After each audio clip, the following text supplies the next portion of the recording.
Hello, welcome back to my channel. Kembali lagi bersama aku Vini Alfionita. Di video kali ini aku akan share soal TIU ya teman-teman, tes intelijensi umum yang di part yang kedua. Kalau teman-teman belum nonton yang part pertama, kalian bisa cek link di description box atau bisa cek di playlist aku namanya Study With Me ya. Nah, di tes TIU ini kita akan membahas tentang kemampuan verbal, tes numerik, dan juga figural. Nanti di tes verbal itu ada analogi, silogisme, antonim, sinonim, dan lainnya. Dan di numerik itu ada deret angka, perbandingan, dan soal cerita. Teman-teman bisa cek, dan di sini aku akan kasih 10 soal. Untuk satu soalnya itu aku kasih jeda waktu teman-teman menjawabnya selama 10 detik ya. Kalau teman-teman merasa 10 detik kecepatan, kalian bisa pause dan nanti kita akan jawab bareng-bareng ya. Tunggu dulu. Jangan lupa dukung channel aku ya dengan cara subscribe. Terima kasih. Soal nomor 1, S.2 dingin sama dengan titik-titik manis. A. Jagung, B. Susu, C. Garam, D. Batu, E. Gula. Kita mulai.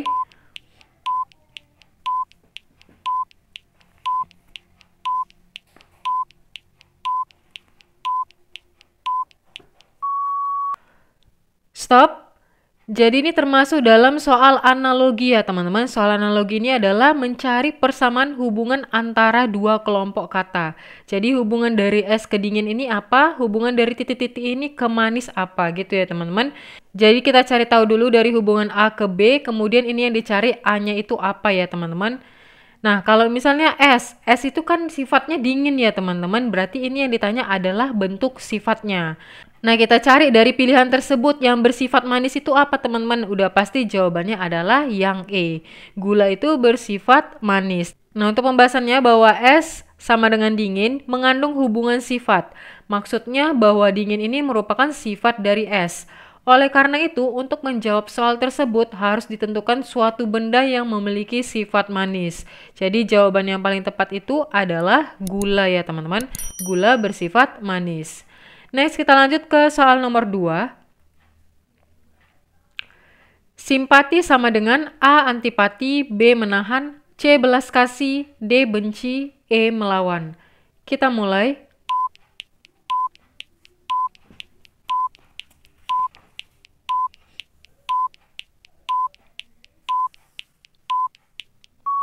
Stop.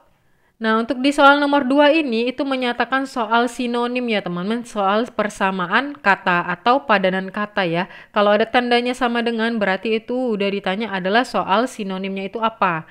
Nah, kita lihat nih simpati, persamaan katanya apa nih teman-teman? Apakah antipati, apakah menahan, apakah belas kasih, benci, dan melawan? Untuk pembahasannya, bahwa simpati ini memiliki makna sebagai rasa kasih, setuju, dan rasa suka. Ini pengertiannya udah dari KBBI ya teman-teman, ini adalah pengertian dari simpati. Jadi persamaan kata simpati dari pilihan tersebut ini adalah belas kasih. Jawabannya adalah yang C ya teman-teman. Nah, contoh dari simpati itu yang pertama bisa memberikan bantuan secara sukarela terhadap korban bencana alam. Yang kedua, ikut serta dalam menjaga keamanan dan kenyamanan suatu lingkungan. Yang ketiga, memberikan ucapan selamat kepada orang lain atas pencapaiannya. Ini contoh dari simpati. Next, kita lanjut ke soal nomor 3. Gasal adalah A. Ganjil, B. Semester, C. Tunggal, D. Tahun, E. Genap. Kita mulai.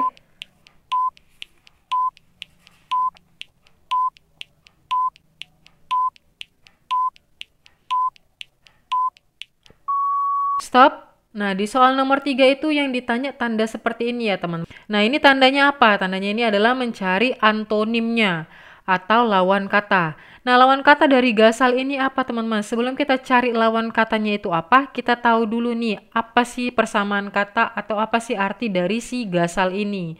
Nah, kita lihat pembahasannya ya, teman-teman. Dari pilihan jawaban yang ada, ganjil dan genap merupakan jawaban yang berlawanan makna. Jika dilihat dari makna kata, ganjil memiliki persamaan dengan gasal. Nah, gasal ini berarti ganjil ya teman-teman, sinonimnya adalah ganjil. Nah, sinonim dari ganjil adalah genap. Jadi jawaban yang tepat adalah yang E ya teman-teman. Di sini, sehingga pilihan genap merupakan jawaban yang tepat. Jadi, antonim dari gasal adalah genap. Antonim dari ganjil adalah genap gitu ya teman-teman. Kalau teman-teman punya jawaban yang berbeda dariku, kalian bisa komen di bawah dan kasih tahu alasan teman-teman semuanya ya.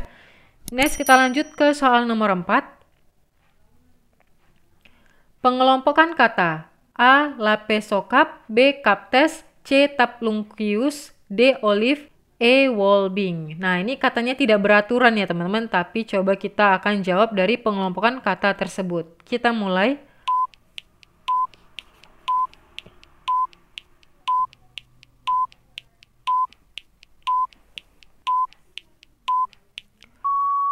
Stop.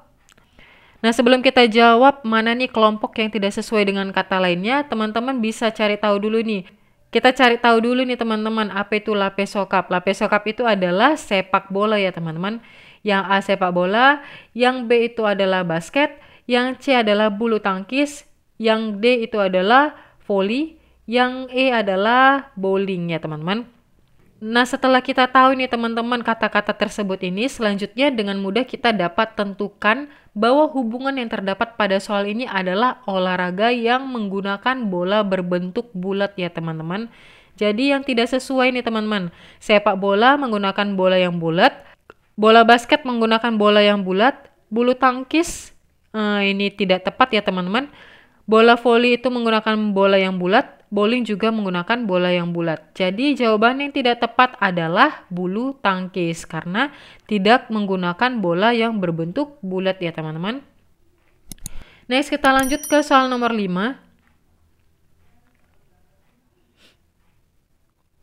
Nah, ini termasuk dalam soal pemahaman bacaan ya teman-teman. Ini kita baca dulu paragrafnya. Namun semua terjadi di luar perhitungan. Tidak dapat dihindari, mereka melihat anak itu dan dapat menandai dari seragam sekolah yang dikenakannya. Seorang dari mereka datang ke arah kami, mencengkram dan merenggut ke arah baju di bagian lehernya. Terdengar benang putus di bagian kerah yang direnggut anak itu. Mereka menyeretnya dari sisiku.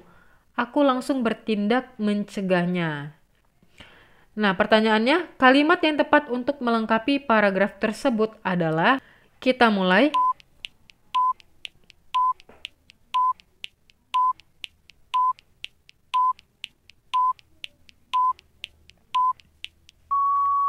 Stop. Nah, yang ditanya adalah kalimat yang tepat untuk melengkapi paragraf tersebut. Kalimatnya itu mulai dari sini ya teman-teman. Aku langsung bertindak mencegahnya. Nah, dari pilihan ini kita lihat nih teman-teman mana yang cocok untuk melengkapi kalimat tersebut. Nah, ini kita sambungkan ya teman-teman mulai dari A. Aku langsung bertindak mencegahnya. Kelompok pelajar yang sedang diamuk marah itu langsung memukuli anak itu. Ini kurang tepat ya teman-teman. Yang B, aku langsung bertindak mencegahnya. Kemudian dengan sangat brutal mereka melakukan penganiayaan pada anak itu. Yang ini kita simpan dulu. Ini yang A kita coret ya teman-teman. Yang C, aku langsung bertindak mencegahnya. Akan tetapi mereka mendorongku dengan kasar, membiarkan aku terjungkal di atas lantai. Ini kita simpan dulu. Yang D, aku langsung bertindak mencegahnya. Mereka dengan berang kembali menendang, memukul dan menghempas anak itu. Ini kurang tepat ya teman-teman. Yang E, aku langsung bertindak mencegahnya. Untunglah pada saat yang sama seorang polisi sedang merazia pelajar di gerbong lain. Ini juga kurang tepat, tidak terhubung dengan kalimat yang sebelumnya. Nah, jawaban yang paling tepat itu adalah yang C ya teman-teman. Aku langsung bertindak mencegahnya, akan tetapi mereka mendorongku dengan kasar, membiarkan aku terjungkal di atas lantai. Jadi dia sudah mencegahnya, tapi mereka langsung mendorong dengan kasar.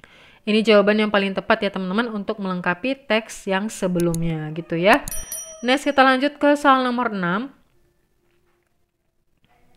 Deret angka dari 7, 8, 21, 24, 63, dan 72 adalah, kita mulai.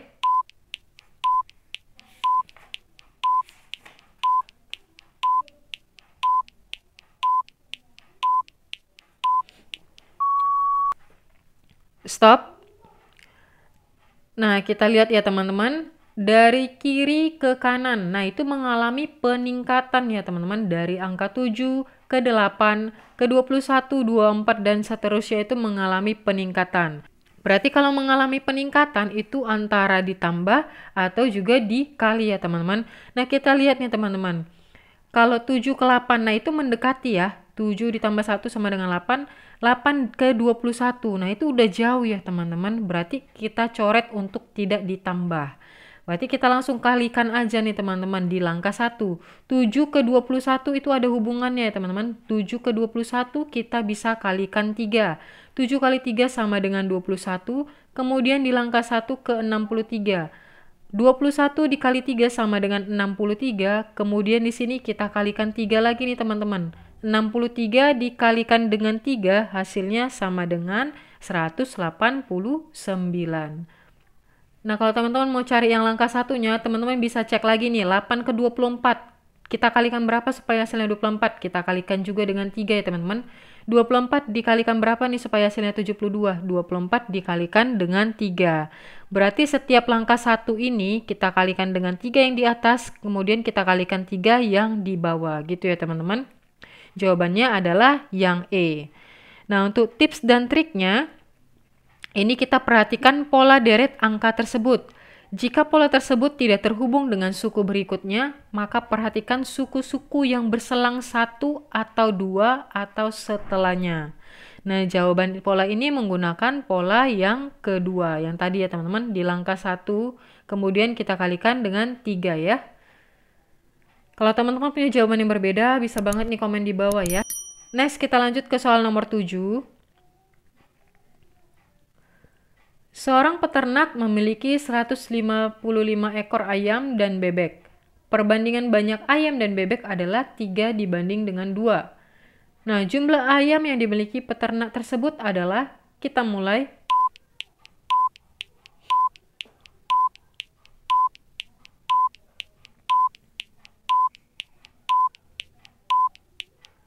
Stop. Kita akan bahas ya teman-teman. Seorang peternak memiliki 155 ekor ayam dan bebek. Ayam dan bebek 155. 155.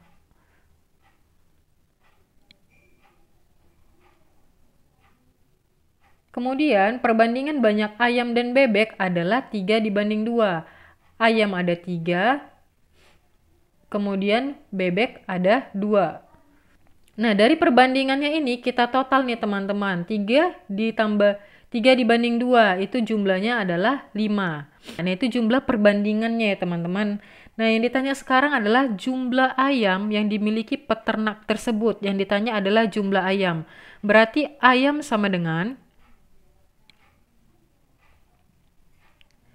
ayam berapa nih teman-teman?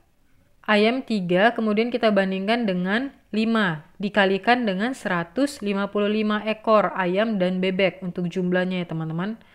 Nah, ini kita langsung kalikan aja nih teman-teman. 3 dikali 155 dibagikan dengan 5, hasilnya adalah 93 ekor. Nah, di sini ada untuk pembahasannya, jumlah ayam dan bebek sama dengan 155 ekor. Jumlah perbandingannya adalah 3 ditambah 2, 3 dibanding 2. Jumlah total perbandingan adalah 5. Karena perbandingan ayamnya ada 3, kemudian jumlah perbandingannya ada 5, kita kalikan aja nih teman-teman. 3 dikali 155 dibagi dengan 5. Hasilnya adalah 93 banyaknya ekor ayam gitu ya. Nah, kita lanjut ke soal nomor 8.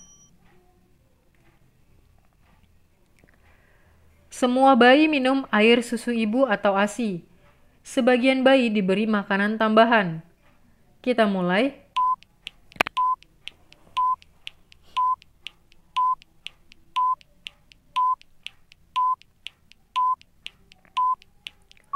Stop. Nah, kita lihat lagi ya soalnya teman-teman. Semua bayi minum ASI. Sebagian bayi diberi makanan tambahan.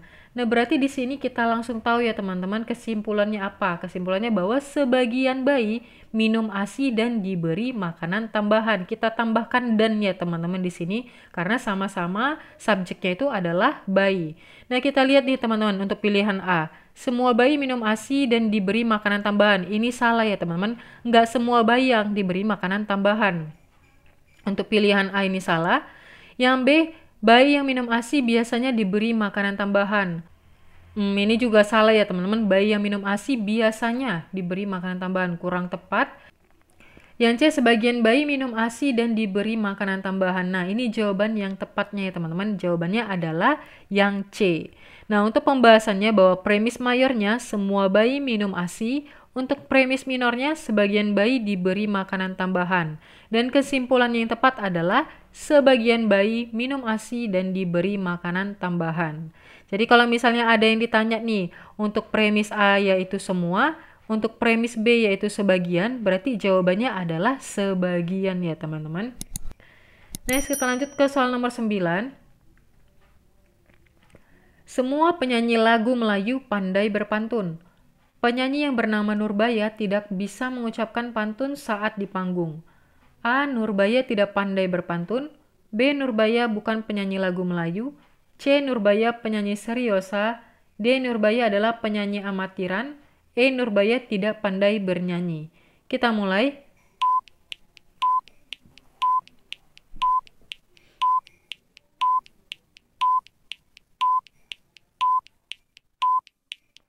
Stop. Kita lihat lagi soalnya teman-teman. Semua penyanyi lagu Melayu pandai berpantun. Penyanyi yang bernama Nurbaya tidak bisa berpantun atau tidak bisa mengucapkan pantun saat di panggung. Berarti sudah pasti jawabannya bahwa si Nurbaya ini bukan penyanyi lagu Melayu. Karena dia tidak bisa mengucapkan pantun ya teman-teman. Karena di sini pernyataannya bahwa orang yang bisa menyanyikan lagu Melayu bisa juga berpantun. Sedangkan si Nurbaya ini tidak bisa mengucapkan pantun. Nah, otomatis dia bukan penyanyi lagu Melayu. Jawabannya adalah yang B ya teman-teman. Nah, untuk pilihan A, Nurbaya tidak pandai berpantun. Nah, ini tepat ya teman-teman. Tapi tidak ditanyakan di pernyataannya. Untuk yang C, Nurbaya penyanyi seriosa, ini tidak ada di pernyataan. Untuk yang D, Nurbaya adalah penyanyi amatiran, ini juga kurang tepat. Yang E, Nurbaya tidak pandai bernyanyi. Tidak ada menyatakan bahwa si Nurbaya tidak pandai atau pandai bernyanyi ya teman-teman, ini kurang tepat.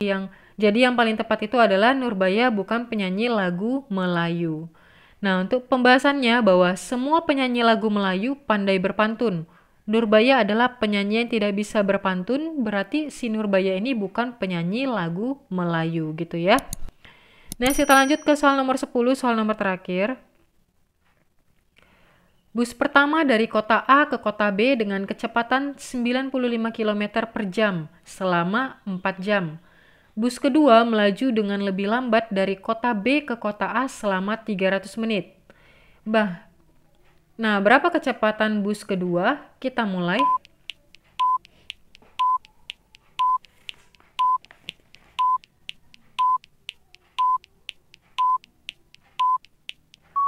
Stop. Nah, sebelum kita bahas, kita cari tahu dulu nih teman-teman, waktu tempuh bus keduanya itu berapa. Waktu tempuhnya itu adalah 300 menit, waktu bus tempuh yang kedua. Waktu bus kedua menempuh perjalanan adalah 300 menit. 300 menit ini berapa jam teman-teman? 300 menit itu adalah 5 jam ya. 5 kali 60 adalah 300. Nah, setelah kita mendapatkan waktu tempuh bus keduanya itu, kemudian kita cari tahu nih teman-teman jarak dari A ke B. Nah, untuk pembahasannya nih langsung saja ya teman-teman. Waktu tempuh bus kedua 300 menit. 300 menit sama dengan 5 jam. Nah, kita cari jarak kota A ke kota B. Jaraknya itu dari kota A ke kota B 95 km. Kita kalikan dengan 4 jam. Kenapa 4 jam? Karena kecepatannya 9 km per jam selama 4 jam. Jadi kita kalikan 95 km per jam dikali 4 jam sama dengan 300 km. Ini jarak dari kota A ke kota B-nya 380 km. Kemudian kita cari nih teman-teman kecepatan bus kedua. Kita masukkan jarak kota A ke kota B yang tadi, kemudian kita bagikan dengan waktu tempuh yang bus kedua. 380 kita bagikan dengan 5 jam, sama dengan 76 km per jam. Jadi kecepatan bus kedua adalah 76 km per jam ya teman-teman. Oke teman-teman, segitu aja untuk soal dan pembahasan tes TIU di part yang kedua. Kalau kalian suka silahkan like, kalau ada pertanyaan, ide, tanggapan, atau saran silahkan komen di bawah ya. Dan jangan lupa please dukung channel aku dengan cara subscribe agar aku semakin bersemangat lagi untuk membuat video terbaru lainnya. Dan bagi yang udah subscribe, aku ucapkan terima kasih banyak. Sampai jumpa di next video. Bye-bye.